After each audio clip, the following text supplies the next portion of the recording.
YouTube, we got a video for my dog Pokédex Fillers. We got I Evolved, the new starter Pokemon.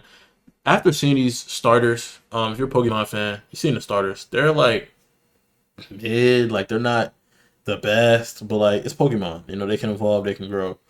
So like that's the first thing I thought about. Like I wonder what their evolutions are gonna look like because they have like a lot to like kind of make up for. There's a lot. They left a lot to be imagined. And of course, my dog dropped a video 13 hours ago today. He made some evos, you know what I'm saying? As always, don't prefer a little like. As always, the main mess last. Sign up to a timeline for some content. Without further ado, slide right in. Talk to me. Less than 12 hours ago, they revealed a brand new starter Pokemon for Generation 10 Winds and Waves. I didn't know the Not names 12 hours ago, they revealed a brand new starter Pokemon for Generation... Brout. I don't like that. I get the eyebrow. I don't necessarily get the name. I know there's something I'm missing. It's probably going to be a type of bird. Obviously, because he's a bird. I get where the brow comes from. I don't get where the T comes from. Generation 10. Pom-Bon type of dog. Makes sense. He kind of looks like a pom-pom. There's Pomeranians. Makes sense. Winds and what? Gekua. Aqua Gecko. You either go Gekua or Gekua. Like Gekua or Gekwa. You know what I'm saying? Or Gekwa. Yeah. It's only two pronunciations. Hey, but not only have we already made designs for what I think their evolution Oh, he got the final evos too. That's really what I'm here to see anyway. should look like. I'm not gonna lie, they're looking kind of bland from what those silhouettes look like. I hope he adds more details. Also gave them Mega Evolution. Bros to go. Signature abilities and corrupted form. And don't worry, we kept Pom-Bon on 4 legs. Let's get into it. So Pom-Bon is easily going to be the fan favorite, so I wanted to make sure we made something worthy of its upcoming popularity. And while I think it could easily evolve into the first ever Fire Fairy type Pokemon, that would be cool. Awesome. I actually chose to go in a much different direction. Because as we can see with its evolution, Tundor, it's now a Fire Ice type. Pom-Bon is based on the Pomeranian, a breed of dog known for their cute appearance, but they're actually descended from sledding dogs that weighed around 20 to 30 pounds. And this is reflected in the Pokemon's build as it's a good direction he went in. Also like it because fire types are it's kind of like a normal type Pokemon, but it has advantages now. Like fire is normally weak to water, ice is not weak to water. Ice is normally weak to fire, but he's a fire type, so it balances out. It's a good Pokemon. Chonky frame helps it survive in snowy environment, while also being strong enough to pull its trainer through the tundra. And its final stage, Pomelanch, is now a mighty canine steed. Pomelanch, I like. I'm not gonna lie, I like. See, it's the details. The silhouette is not everything. It's the details. I wish the fire was a little more roaring, but I can't complain. Trainers can actually ride on the back of. That's right, Pomelanch actually love bounding around snowy mountain peaks, trainer in tow, using its fire to melt away any intruding ice, and its ice powers to fill in any dangerous crevasses. When exposed to Pomite, it'll evolve. Yes. I like how ice heavy it is. I need more fire, man. I need more aggression. I can't complain about the ice stuff.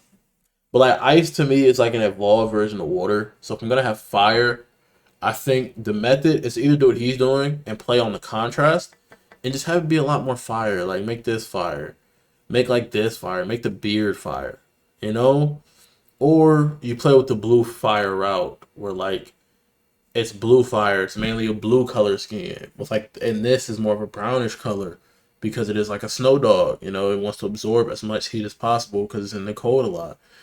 And then you could even play with the idea of having like blue fire and ice, since it would be like a unique fire and ice Pokemon. Mega Pomelanch, now clad with medieval. You know, you could pull the big chill route from Ben 10. Ice so cold it burns. So it's like what traditionally looks like the fire is actually cold, and then what traditionally looks like the ice, it's so cold it burns. That's like the actual heat effect of the Pokemon. Durable ice armor inspired by Queen Victoria's love for the Pomeranian. Looks like a shield. This Pokemon is known to jump in between other Pokemon and incoming attacks, saving them from the blow before carrying them off to safety. And this is reflected in its Mega Evolution's new signature ability called Snow Escape, which states that once per battle, if the snow weather effect is active and a Pokemon on your team is about to take lethal damage, Pomelanch will instantly switch in and take the attack instead, proving itself to be the goodest dog there ever was. But it's this Pokemon's absolute care for others that caught the attention of the distant evil cosmic legendary. Who corrupted Pomelanch, infusing it with the cosmic type and ultra. There we go. There we go. Went into the ice, gave it more fangs. And this like a purple fire. Amaterasu like fire. Bring its mind to hate others. As a new razor-sharp ice covers its body, causing anyone who gets near to get instantly impaled. I think people are sleeping on Brouts. I think it's super cute, and I love the grumpy demeanor it has, especially the built-in stern eyebrows. First evolution, Lieutenant, we kept those. I don't think he did anything bad. This is what the evolution should look like. It's just not a Decidui.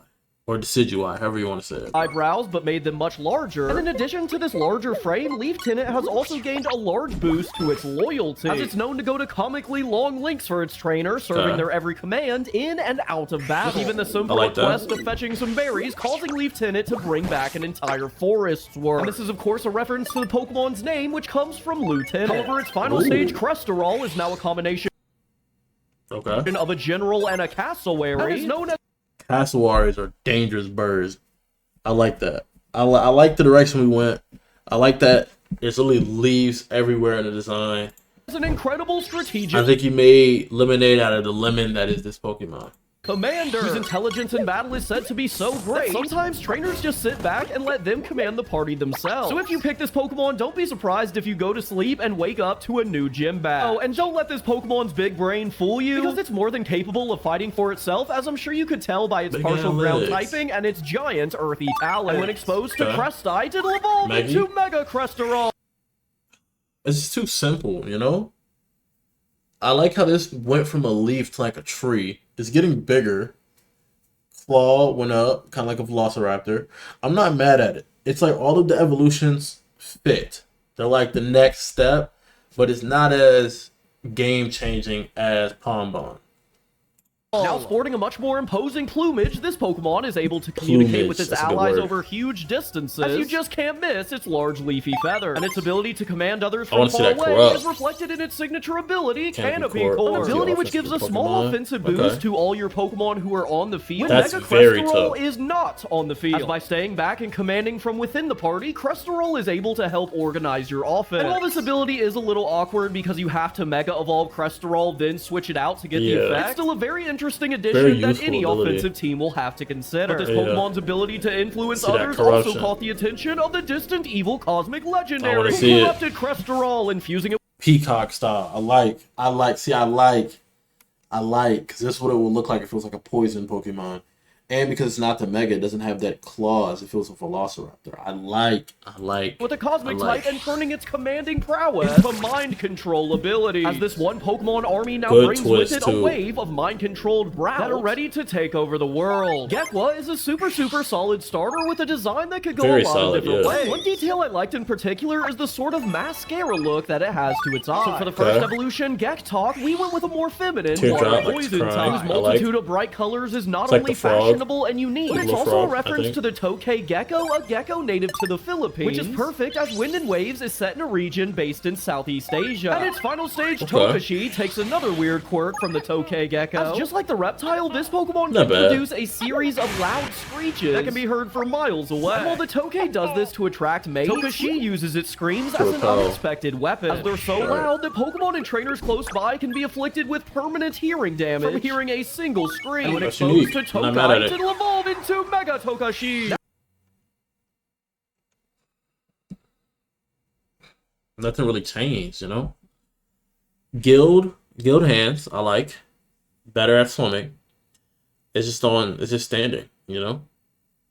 Hair longer, eyelashes longer. It reminds me of the salamander Pokemon from the Alola region. Now a true femme fatale, not bad at all. Pokemon is known to use its glowing patterns and hypnotizing eyes to lure prey into I'm looking forward to the corrupted and the Mega. Curiosity or attraction, before suddenly screeching to such a disorientingly loud degree that they will never see its poisonous claws coming, making for an insanely deadly 1-2 punch. And this combination of disorientation and toxic injection is reflected in its signature move, Toxiscreech, a sound-based move that deals 60 poison type damage. That's low-key tough. can make them flinch, does damage, and they're poisoned if they flinch. 50% chance to flinch, and if the target does flinch, then they will be inflicted with a toxic poison. Move. I like for those. a very hit or miss attack that will either completely cripple the foe or be super mid. But it's this Pokemon's terrifying screams that caught the attention of the distant evil cosmic legendary, who corrupted Tokashi, infusing it with a very unique design. Talk to me nice. Went Banshee. Looks like the spirit lady from Avatar with the white and red mask Katara was wearing. Long hair. The hair has the cosmic effect in it. I overly like type and forcing it to constantly scream in a never-ending wave of sound, dooming it to live in utter isolation as any living thing. That can even be considered like an ear, like Foxy, or like a Kitsune almost. There's so many like interpretations you can take from this design. Its near will be subjected to an instant terrible pain. YouTube thinks that you like this video of some other fan. Nah, that was tough. Shout out Pokédex fillers. Calm. A little video from our dog. As always, I hope you guys enjoyed. Make sure you stay happy, healthy, and hydrated. And as always, time to catch me next. Peace.